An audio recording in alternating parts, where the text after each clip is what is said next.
Well, welcome to New Covenant United Methodist Church. My name is Tinker. I'm glad you could join us today. So, we started this series called Called In, and today we're going to talk about called into relationships.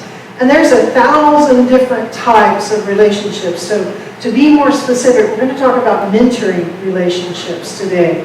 And I had Grace reads the scripture for me this morning, and I shortened it a little bit because I thought she'd die if I gave her 3 pages. And so I'm going to read, though, I know what I have up on the screen is from this morning, so it's not going to be exact.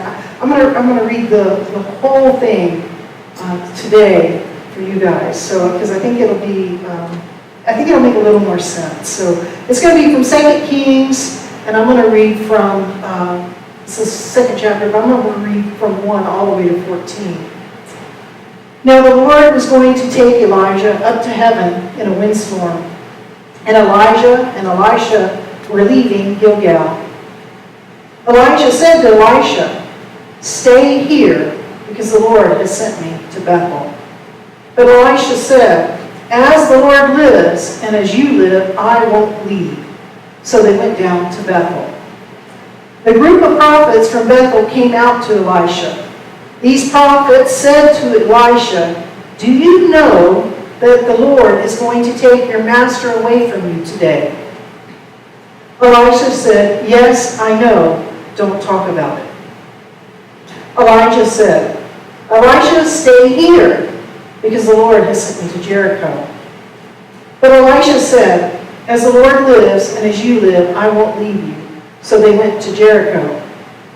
The group of prophets from Jericho approached Elisha and said to him, "Do you know that the Lord is going to take your master away from you today?" He said, "Yes, I know. Don't talk about it." Elijah said to Elisha, "Stay here, because the Lord has sent me to the Jordan." But Elisha said, "As the Lord lives and as you live, I won't leave you." So both of them went on together. 50 members from the group of prophets also went along, but they stood at a distance. Both Elijah and Elisha stood beside the Jordan River. Elijah then took his coat, rolled it up, and hit the water. Then the water was divided in two. Both of them crossed over on dry ground. When they had crossed, Elijah said to Elisha, "What do you want me to do for you before I'm taken away from you?" Elisha said, "Let me have twice your spirit." Elijah said, "You've made a difficult request. If you can see me when I'm taken from you, then it will be yours. If you don't see me, it won't happen." They were walking along, talking, when suddenly a fiery chariot and fiery horses appeared and separated the two of them. Then Elijah went to heaven in a windstorm. Elisha was watching, and he cried out, "Oh, my Father, Israel's chariots and its riders." When he could no longer see him, Elisha took hold of his clothes and ripped them in two. Then Elisha picked up the coat that had been fallen from Elijah. He went back and stood beside the banks of the Jordan River. He took the coat that had fallen from Elijah and hit the water, and he said, "Where is the Lord, Elijah's God?" And then he hit the water. And when he hit the water, it divided in two. Then Elisha crossed over. I don't know about you guys, but I'm glad I'm doing the lectionary, because that's one of those passages I probably would have went, "No, not preaching that one. I don't know what to do with it." I honestly didn't understand it, so I'm really glad I spent some time in it, because it forced me to really do some digging and some research and begin to understand this passage a little bit better.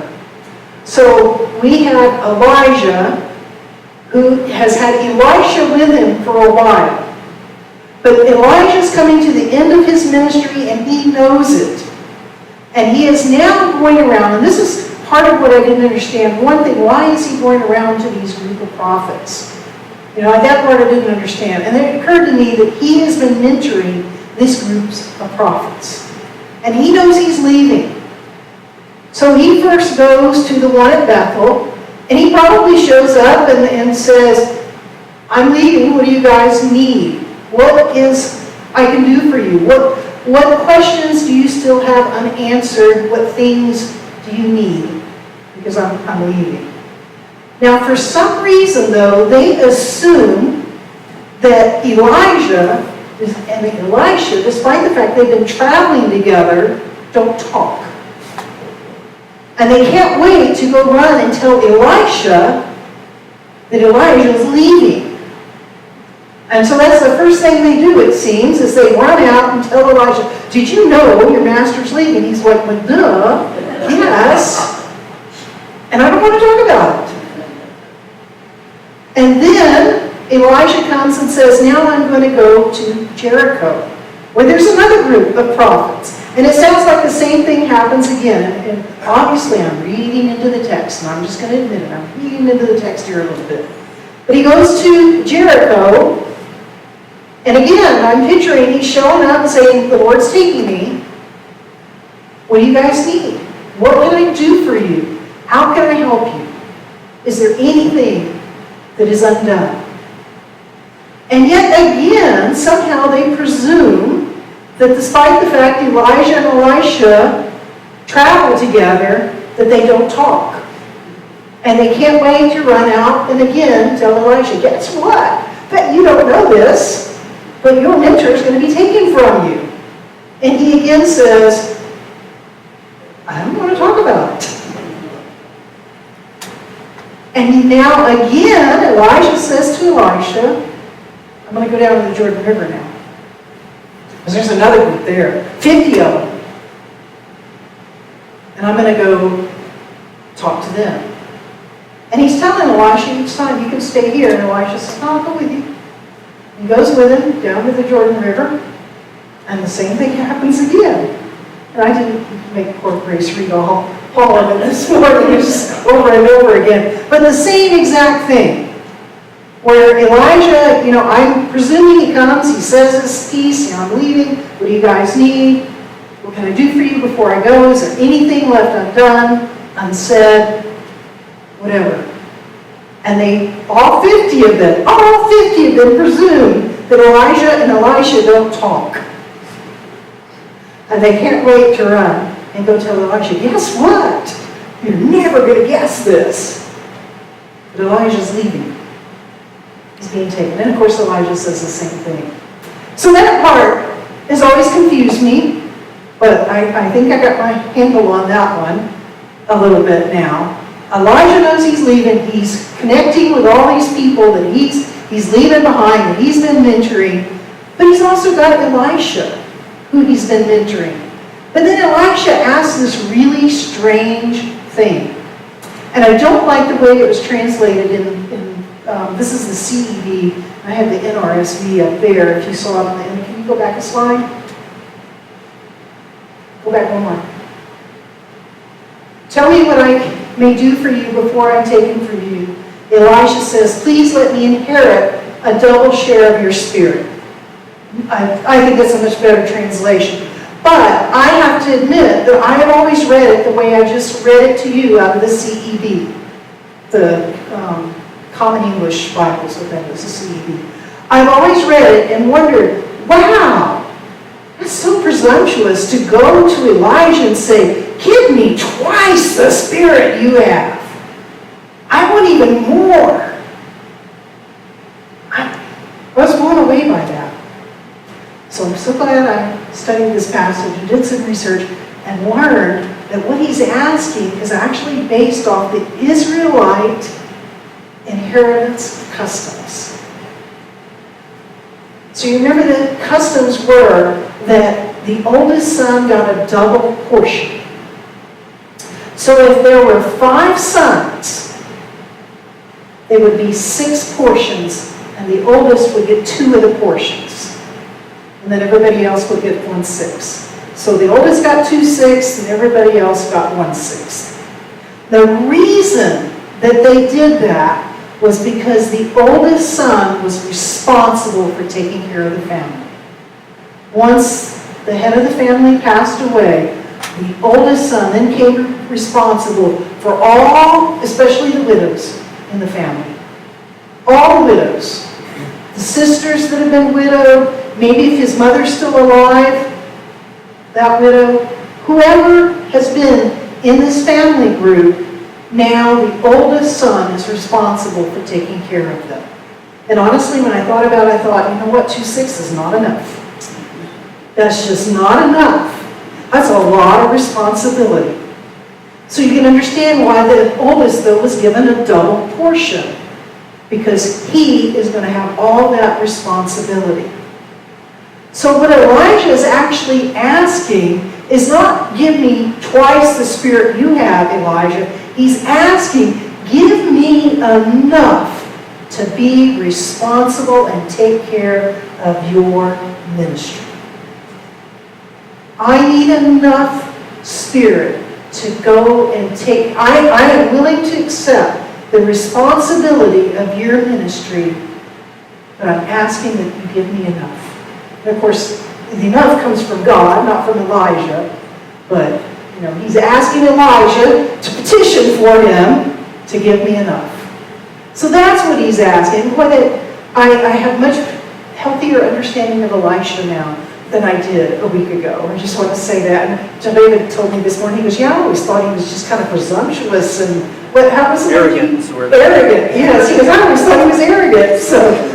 So it was wonderful to read that and understand that. So Elisha has been mentored, though, by Elijah all this time. And even when Elijah says, you're free to go, because I'm leaving. These folks at Bethel and these folks at Jericho and these folks at Jordan, I'm going to do what I can. I'm going to go visit them and do what I can for them. But then I'm leaving. And you don't have to take on this responsibility. You don't have to go and watch over them and mentor them and take care of them. And what does Elisha say? I will. If you will give me a double portion of your spirit, not twice what you have, but a double portion, I will take on that responsibility. I will mentor and take care of those people that you have been ministering to. So the sad thing is, though, we don't have a lot of information in the text about how Elijah mentored Elisha. We don't have a lot of information. And as I read this, I was thinking, a lot of things kind of connected at one time, because one of the things I heard recently was that the younger generation really wants to be mentored. And so that kind of really stuck with me, and I thought, well, we're going to talk about mentoring. And as I flipped through the Bible, unfortunately, there's a lot of mentoring, but not of how we did it. Because I think there was a lot of it going on, so it wasn't, well, we don't need to write a textbook because everybody knows how to mentor. But honestly, I think we've lost some of those skills. And a lot of us are just flat out scared of mentoring. So first I want to talk about why we should mentor. So you flip to the next one. Why we should mentor. And these are some statistics, and sadly, the only place I could get good statistics was the corporate world. Because they found that it's profitable, so they've actually done studies on it, and have got some information out there. Because I didn't want to just come to you guys and say, hey, you should mentor because it's important. I wanted to show you statistically why it's important. So go ahead and go to that first slide. Well, first, let's talk about some famous people. By the way, Bill Gates is up there. We didn't even know. These are some famous people that have said mentors made all the difference for them. Mother Teresa. You probably never even heard of this guy, but she identified him as the person that made her who she was. Bill Gates was mentored by Warren Buffett. Most of you probably don't know who J.J. Abrams is. You do? The morning group, we had two. And they were related to me.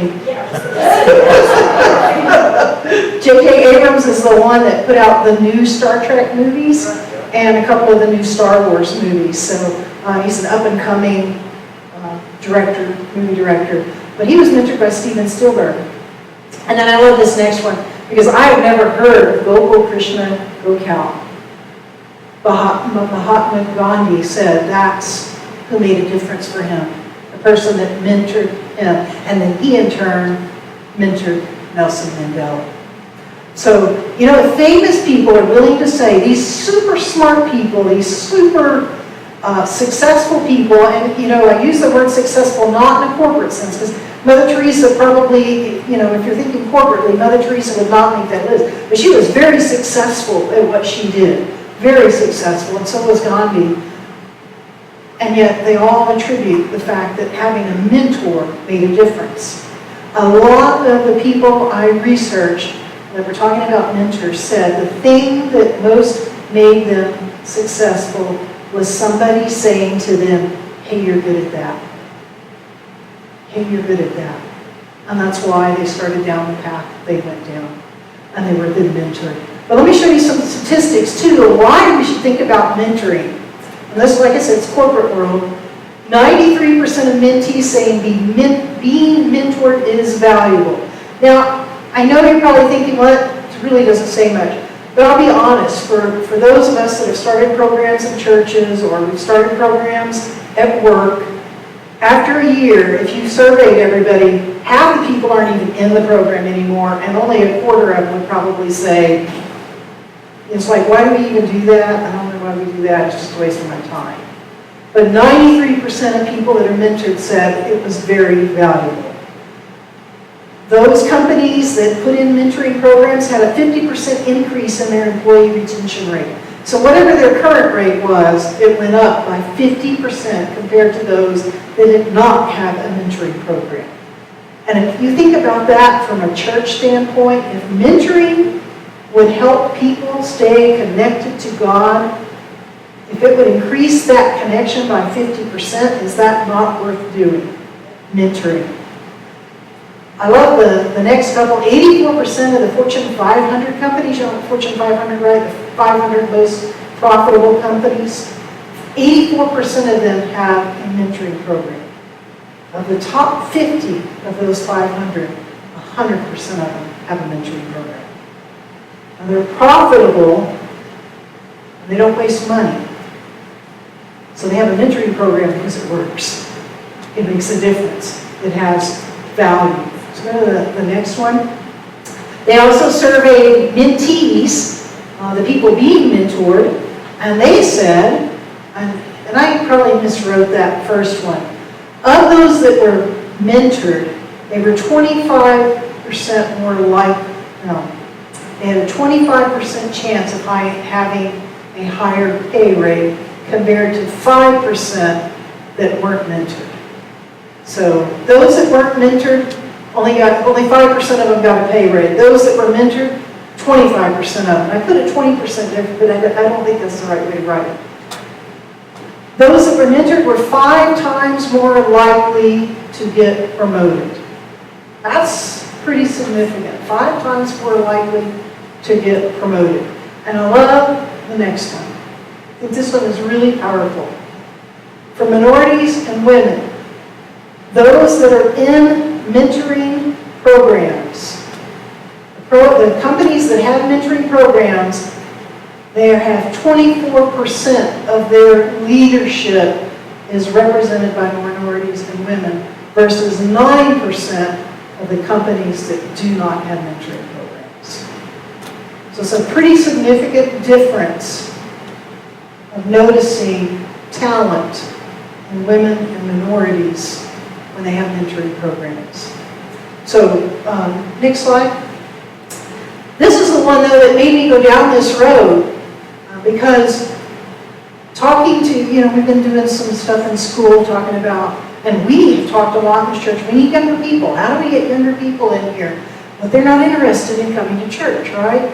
Well, they did some research and found out that almost half of the Gen Z, that's the youngest ones, and the millennials, so millennials and then Gen Z, 45% of them would like to have a spiritual mentor.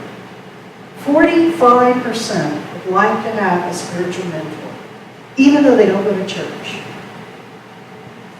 And then the second one is of those, the millennials and Gen Z in church, 68% of them said they would love to have a spiritual mentor. Which, you know what that tells me?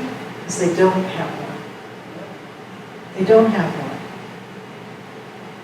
So there's all these young people out there wanting spiritual mentors. I think it's an incredibly important thing that we could do, But why don't we do it? And I think it's because a lot of us are scared. We don't know how to mentor. We're scared to mentor. And there's not a lot in the scriptures telling us how to mentor. You know, we know it is there. We see examples of Elijah, Elisha, Jesus mentored 12. I mean, it's there, but the how-to part. And then there's always the horror stories, too. So there was one church, though, that I did find some statistics. If you go to the next slide. They actually set up a mentoring program. They were in a very poor area. Had a lot of kids that did not even finish high school. So they set up a mentoring program.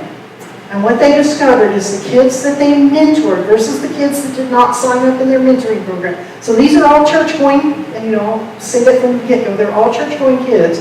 But of the groups that took on mentoring, they were more likely to finish high school and go to college than the ones that didn't have a mentor. Now, I didn't get the exact statistics because I was going to have to pay one of those subscription prices to get it, and I didn't want to. So I just used the information in the abstract. So I don't have the statistical information, but it was peer-reviewed, so it must have been statistically significant. So there's at least one church out there that's done this and found that it makes a difference, that it helps. All right, go on to the next slide. So how can we be good mentors? And so, like I said, I had to go look at the corporate world and adjust based off of what I could find from there. And the first thing I found was that mentors do not need to know anything about whatever it is that the person is being mentored in, because the mentor should be asking questions, encouraging the person to think through whatever it is that they're asking. So you don't need to know all of the theology. If someone wants a spiritual mentor and they come to you and ask questions, you don't need to know all the answers. You don't. Because I guarantee you we're going to have them. You got them all, Bill? That's right. The older I get, the more that I think that it's really important to ask the question and not have answers. Yeah, asking questions. Because generational differences, your answers are going to be different anyway. Yeah. I think you have a lot of good stuff like this. Yeah, that was the number one thing. And this is from the point of view of the mentee saying, here's what helped me when I was in a mentoring relationship. And it was my mentor asking me questions and making me think through stuff. So the next one was being constructive, not critical. And I think we know that one, but sometimes we don't know. Sometimes I think what someone else defines as critical, and so we need to be just sensitive that we're not critical. And I have a great illustration of this. Anybody in here know who Robert Bateman is? Besides Nancy, she's here this morning. The painter, Robert Bateman. Let me show you some of his work. That's one. Go ahead. The next one. All right, we can go to the next slide. Very famous painter, if you like wildlife paintings. We actually have one of his paintings. It was like our one splurge that we got. That's pronghorns, because I love pronghorns. And so we actually have one, and it's going to be our retirement, We're going to be retired with some more Bateman. But just incredibly talented painter. He is 92 years old and he's still painting. He actually, when he first started, he was a teacher, because starving artist, you can't make a living on painting, right? But he was so successful that he actually was able to quit teaching and paint full time. Since then, he has bought this former actress's house on an island, and he owns an island now in Canada where he lives and still paints. But he tells the story, and I'm going to, this disclaimer, I'm not 100% sure this was Robert Bateman, but I'm 99.9% sure I read this about Robert Bateman, but I could not re-find it when I tried to go back and find it. But he tells this story, 99% sure it's Robert Bateman, tells the story, that when he was 12 years old, he decided to start painting. Now there's a reason why the people that paint have easels. right? There's a reason why you have easels. And there's a reason why they have houses with, I see you, Rocky, you can't sneak in here. I'm gonna make you sit down. Right. So there's a reason, right, why they have easels when you paint. There's a reason why, you know, there's usually like a ground cloth or some paper, or they do it on concrete floors. And why is that? Because you make a mess. Even the talented ones, right? He was 12. And he sits down to do his first painting at his mom's kitchen table. Oops. And he didn't realize, though, that he'd made a mess. And he finished his painting, and he called his mom to look at it just as he picks it up to show it to her, and realizes that he has gotten paint all over the table. Now, at 12, you're old enough to understand you've just ruined a piece of furniture, and you're in a lot of trouble. And he had already decided in his mind he was never going to paint again, because he knew what was going to happen.